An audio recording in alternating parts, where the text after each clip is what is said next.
ક્યારેક કોઈ કાર્યક્રમ માત્ર એક પ્રસંગ નથી હોતો, પરંતુ એ શહેરની નવી ઓળખ અને ગૌરવ બની જાય છે.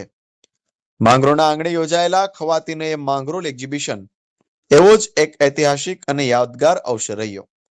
સમગ્ર મુસ્લિમ ઘાંચી સમાજ માંગરોળ દ્વારા આયોજિત આ કાર્યક્રમની સૌથી મોટી અને સુંદર વાત એ હતી કે આ આખું આયોજન ફક્ત અને ફક્ત મહિલાઓ માટે જ સમર્પિત હતું.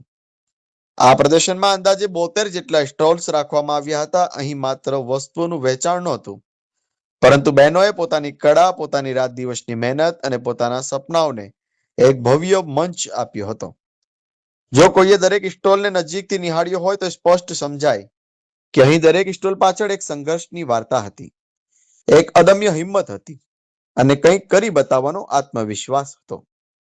આ કાર્યક્રમની ખાસિયત એ હતી કે તેનું સંપૂર્ણ સંચાલન પણ માત્ર મહિલાઓ દ્વારા થયું અને તેની મુલાકાત લેનાર પણ માત્ર મહિલાઓ જ